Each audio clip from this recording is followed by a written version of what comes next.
Hello friends, ಎಲ್ಲರಿಗೂ ನಮಸ್ಕಾರ. Friends, ನನ್ನ ಚಾನಲ್ನ ವೀಡಿಯೋಸ್ ಯಾರ್ಯಾರೆಲ್ಲ ನೋಡ್ತೀರಾ ಪ್ಲೀಸ್ ಸಬ್ಸ್ಕ್ರೈಬ್ ಮಾಡ್ಕೊಂಡು ನೋಡಿ. ವಿಡಿಯೋ ಇಷ್ಟ ಆದರೆ ಒಂದು ಲೈಕ್ ಮಾಡಿ. ಫ್ರೆಂಡ್ಸ್, ಇವತ್ತು ನಾನು ಬೆಳಗ್ಗೆ 6:30ಗೆ ಇದ್ದೆ. ನಮ್ಮ ಯಜಮಾನ್ರು ಕೂಡ ಒಂದು ತೋಟ ನೋಡಬೇಕು, ಹಾಗೆಯೇ ಹಣ್ಣು ಕಟ್ ಮಾಡ್ತಾಯಿದ್ರು. ಅಲ್ಲಿ ಕೂಡ ಸ್ವಲ್ಪ ಹೋಗಿ ಬರಬೇಕು ಅಂತ ಅಂದು ಅವರು ಹೊರಟರು. ಹಾಗೆಯೇ ಇನ್ನೇನು ಅವ್ರು ಹೋಗೋದಕ್ಕೆ ಮುಂಚೆನೇ ಬಾಗಿಲೆಲ್ಲ ಒರೆಸ್ಬಿಡೋಣ ಅಂತಂದು ಹಿಂದ್ಲು ಬಾಗಿಲ್ದು ಹಾಗೆಯೇ ಮುಂದೆ ಬಾಗಿಲ ಹತ್ರ ಎಲ್ಲ ಕಸ ಬಡ್ದು ಬಾಗಿಲೆಲ್ಲ ಒರೆಸ್ಕೊಳ್ತಾ ಇದ್ದೀನಿ. ಮೊದಲಿಗೆ ಹಿಂದ್ಲು ಬಾಗಿಲ್ದೆಲ್ಲ ಬಾಗಿಲು ಒರೆಸಿ ಅರಿಶಿನ ಕುಂಕುಮ ಒಂದು ಇಡ್ತೀನಿ ಅಷ್ಟೇ. ಹಿಂದ್ಲು ಬಾಗಿಲಿಗೆ ಅಂದರೆ ರಂಗೋಲಿ ಏನು ಬಿಡೋದಿಲ್ಲ.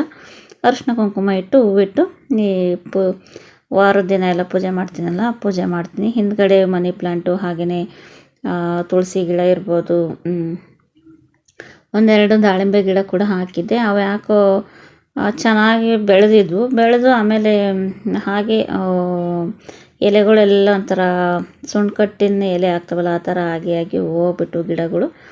ಹಾಗಾಗಿ ಸರಿ ಬಿಡು ಅಂತಂದರೆ ಇನ್ನೊಂದು ಗಿಡ ಐತೆ, ಅದು ಚಿಗುರಲಿ ಇಲ್ಲ ಅಂದರೆ ಹೊಲ್ದ ಹತ್ರ ಇದ್ದಾವೆ ಗಿಡ, ತಗೊಂಡು ಬಂದಾದರೂ ಹಾಕ್ಬೋದು. ಅಂದರೆ ಗಿಡ ಫುಲ್ ದೊಡ್ಡದಾಯ್ತು ಅಂದರೆ ಅದನ್ನ ಮೇಂಟೆನೆನ್ಸ್ ಮಾಡೋದಕ್ಕಾಗಲ್ಲ ಅಂತಂದು ಸುಮ್ಮನೆ ಆಗಿದ್ದೀನಿ.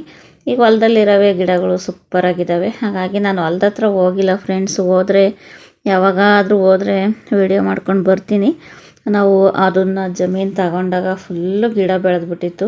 ನಾವೇನು ಆ ಜಮೀನೇನು ಸ್ವಂತಕ್ಕೆ ತಗೊಂಡಿಲ್ಲ, ಇನ್ನವ ಅಗ್ರಿಮೆಂಟು 10 ವರ್ಷ ಅಗ್ರಿಮೆಂಟ್ ಮಾಡಿಸ್ಕೊಂಡು ತಗೊಂಡಿದ್ದೀವಿ. ಹಾಗಾಗಿ ಆ ತಗೊಂಡಾಗ ಈ ಫುಲ್ ಕಾಡಲ್ಲೆಲ್ಲ ಗಿಡ ಬೆಳಿತಾವಲ್ಲ, ಆ ಥರ ಗಿಡಗಳು ಒಂದು ಸ್ವಲ್ಪ ಅಲ್ಲೇ ದೊಡ್ಡ ಗಿಡಗಳು ಅವೆಲ್ಲ ಬೆಳೆದ್ಬಿಟ್ಟಿದ್ವು. ಅವನ್ನೆಲ್ಲ JCBನಲ್ಲಿ ಕ್ಲೀನ್ ಮಾಡಿಸಿ, ಅದಾದಮೇಲೆ 1-2-3 ಸಲ ಟ್ಯಾಕ್ಟ್ರಿನಲ್ಲೆಲ್ಲ ಗೇಯ್ದು, ಅದೆಲ್ಲ ಆದಮೇಲೆ ಡ್ರಿಪ್ ಮಾಡಿಸಿದ್ದೆಲ್ಲ ಆದಮೇಲೆ ಡ್ರಿಪ್ಪಿಂದೇ ಎಷ್ಟೋ ಆಯಿತು ದುಡ್ಡು.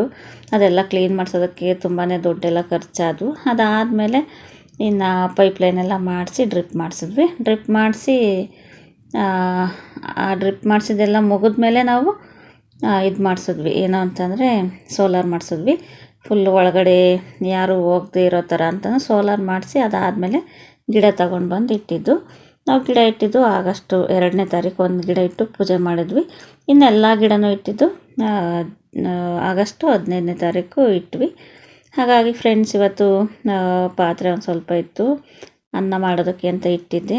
ಇವತ್ತು ಕೊತ್ತಂಬರಿ ರೈಸ್ ಮಾಡೋಣ ಅಂತಂದು ಇಟ್ಟು ಪಾತ್ರೆ ಇತ್ತೆಲ್ಲ ತೊಳಿತಾ ಇದ್ದೀನಿ.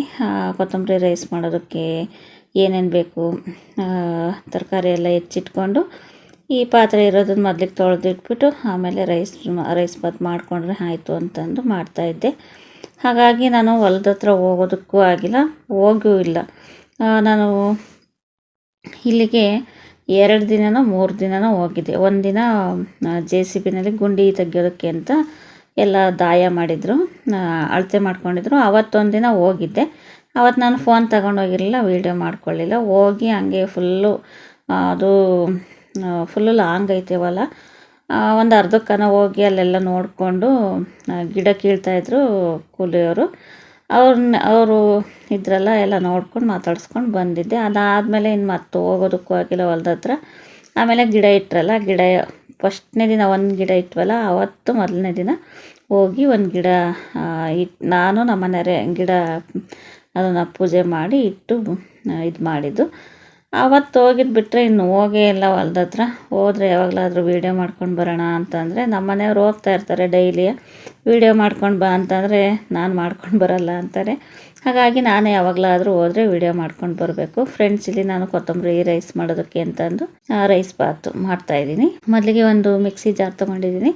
ಮಿಕ್ಸಿ ಜಾರ್ಗೆ ಒಂದು ಇಡೀ ಕೊತ್ತಂಬರಿ ಸೊಪ್ಪು ಹಾಕ್ಕೊಳ್ತಾ ಇದ್ದೀನಿ. ಅದಕ್ಕೆ ಶುಂಠಿ ಬೆಳ್ಳುಳ್ಳಿ ಹಾಕಿದ್ದೀನಿ. 1 ಇಂಚಷ್ಟು ಶುಂಠಿ ಕಟ್ ಮಾಡಿದ್ದೀನಿ. ಹಾಗೆ ಒಂದು 7-8 ಬೆಳ್ಳುಳ್ಳಿ ಹೆಸಳು ಹಾಕ್ಕೊಂಡಿದ್ದೀನಿ. ಹಾಗೆಯೇ ಒಂದು ಸ್ವಲ್ಪ ತೆಂಗಿನಕಾಯಿ ತುರಿ ಹಾಕ್ಕೊಂಡು ನೋಡಿ, ಇದಕ್ಕೆ ಇವಾಗ ಒಂದು ಸ್ವಲ್ಪ ಚಕ್ಕೆ ಲವಂಗ ಹಾಕ್ಕೊಳ್ತಾ ಇದ್ದೀನಿ. 3 ಲವಂಗ ಹಾಕಿದ್ದೀನಿ. 1-2 ಚಿಕ್ಕ ತುಂಡು ಚಕ್ಕೆ ಹಾಕ್ಕೊಂಡಿದ್ದೀನಿ.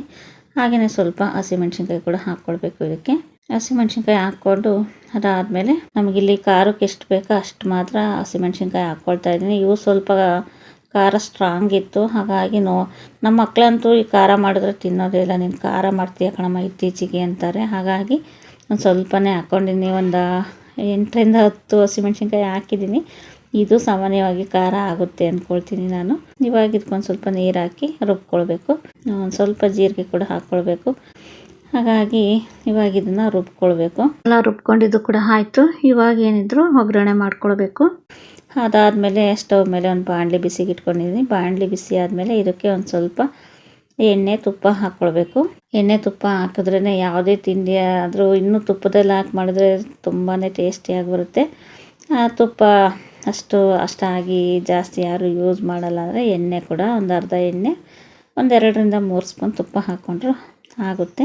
ನಾನು ಯಾವಾಗಲೇ ಒಂದು ತಿಂಡಿ ಮಾಡುವಾಗಲೂ ಅಷ್ಟೇ ಎಣ್ಣೆ ಹಾಕಿ ಎಣ್ಣೆ ಜೊತೆಗೆ ತುಪ್ಪ ಕೂಡ ಹಾಕಿನೇ ನಾನು ಒಂದು ಸಾಂಬಾರು ಒಗ್ಗರಣೆ ಇರ್ಬೋದು, ಒಂದು ತಿಂಡಿ ಒಗ್ಗರಣೆ ಮಾಡುವಾಗಿರ್ಬೋದು ಮಾಡ್ತೀನಿ. ಅದರಲ್ಲೂ ನಮ್ಮ ಯಜಮಾನ್ರು ಏನಾದರೂ ಇದ್ದರು ಅಂದರೆ ನಾನು ತುಪ್ಪ ಹಾಕೋದಿಲ್ಲ. ಅವರಿಲ್ಲ ಅಂದರೆ ಎಲ್ಲದಕ್ಕೂ ತುಪ್ಪ ಒಗ್ಗರಣೆಗೆ ಹಾಕ್ತೀನಿ. ಯಾಕಂದರೆ ಅವ್ರು ತಿನ್ನೋದಿಲ್ಲ.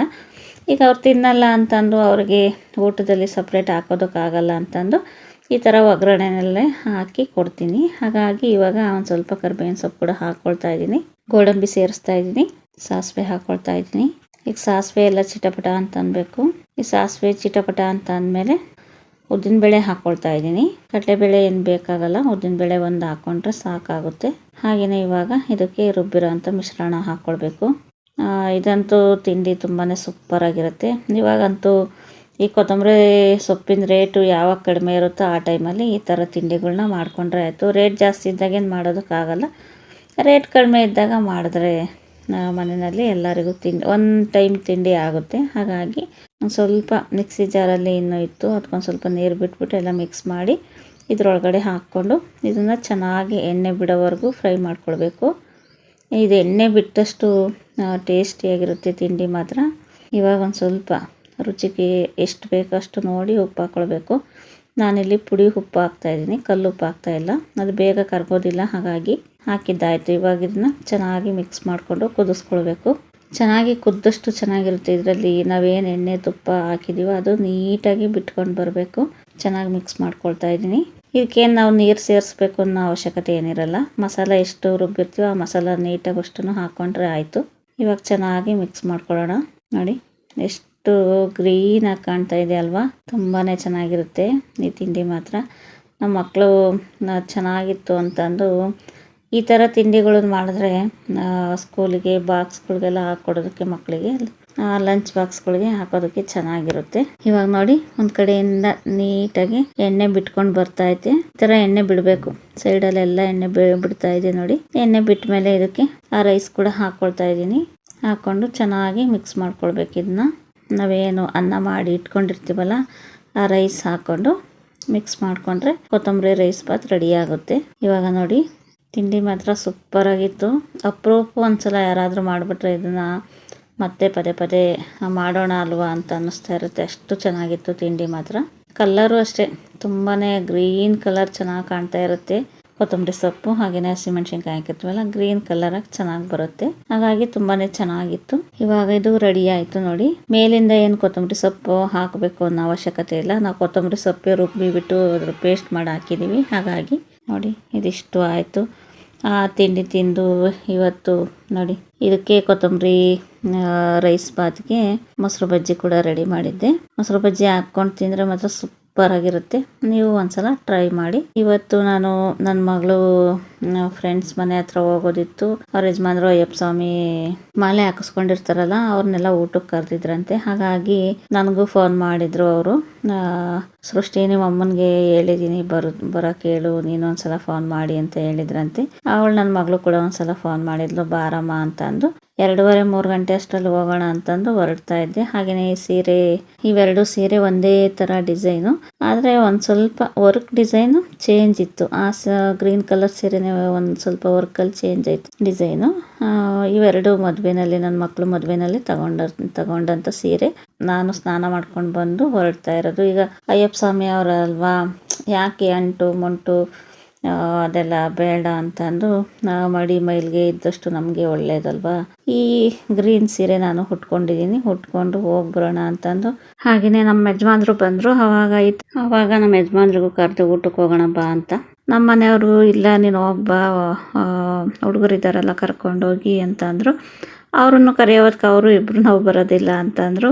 ನನಗೆ ಒಂದು ಸ್ವಲ್ಪ ಹೊಲದಲ್ಲಿ ಕೆಲಸ ಇದೆ, ಅಲ್ಲಿಗೋಗಿ ಒಂದು ಸ್ವಲ್ಪ ಜ್ಯೂಸ್ ಏನೋ ಇದು ಮಾಡಬೇಕಾಯ್ತಂತೆ ದಾಳಿಂಬೆ ಗಿಡಗಳಿಗೆ ಹಾಕೋದಕ್ಕೆ. ಹಾಗಾಗಿ ಅವರು ಹೊಲ್ದ ಹತ್ರ ಹೋದರು. ನನ್ನ ಇಬ್ಬರು ಮಕ್ಳಿಗೆ ಕರೆದೆ. ನನ್ನ ಮಗಳು ಬರೋಂಗಿರಲಿಲ್ಲ. ನಾನು ಒಬ್ಬಳೇ ಹೋಗೋಣ ಅಂತಂದು ಹೊರಟೆ. ನನ್ನ ಮಗನ ಕರೆದೆ. ಅವನು ನಾನು ಬರಲ್ಲ, ನೀನು ಒಬ್ಬಳೇ ಹೋಗ್ಬಿಟ್ಟು ಊಟ ಮಾಡ್ಕೊಂಡು ಬಾ, ನಾನು ಅಪ್ಪಾಜಿ ಜೊತೇಲಿ ಹೊಲ್ದ ಹತ್ರ ಹೋಗ್ತೀನಿ ಅಂತ ಅಂದು ಹೋದ. ಸರಿ ಬಿಡು, ನೀನು ಬರದೇ ಇದ್ರಿದ್ದೆ ನಾನೇ ಹೋಗ್ತೀನಿ ಅಂತ ಅಂದು ನಾನೇ ಒಬ್ಬಳೇ ಹೋಗಿ ಬಂದೆ. ಅವ್ರ ಪಾಪ ಏನಕ್ಕಾದರೂ ಕರೀಲಿ ಬರ್ತಾರೆ. ಇವಾಗ ಅವ್ರು ಬರ್ತಾರೆ ಅಂದಮೇಲೆ ನಾವು ಹೋಗ್ಬೇಕಲ್ವ, ಹಾಗಾಗಿ ಹೋಗ್ಬರೋಣ ಅಂತಂದು ಹೊರಟಿದ್ದೆ. ನಾನು ಹೋಗಿ ಮೊದಲಿಗೆ ದೇವರಿಗೆ ನಮಸ್ಕಾರ ಮಾಡಿಕೊಂಡು ಅದಾದಮೇಲೆ ಹಣೆಗೆ ಒಂದು ಸ್ವಲ್ಪ ದೇವ್ರ ಹತ್ರ ಇಟ್ಟಿರ್ತೀನಲ್ಲ, ಅದನ್ನು ಕುಂಕುಮ ಹಣೆಗೆ ಇಟ್ಕೊಂಡು ಧ್ಯಾನ ಮಾಡ್ತಾನೆ ಇರ್ತೀನಿ.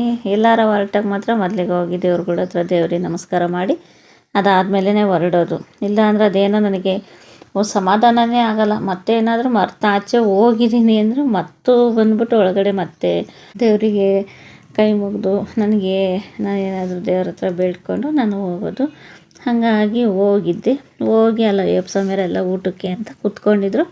ನಾನು ಅಲ್ಲೇ ನನ್ನ ಮಗಳು ಮನೆ, ಅವ್ರ ಮನೆ ಇಬ್ಬರದು ಅಕ್ಕಪಕ್ಕ. ಹಾಗಾಗಿ ನಮ್ಮ ಮಗಳ ಮನೆ ಹತ್ರ ಹೋದೆ.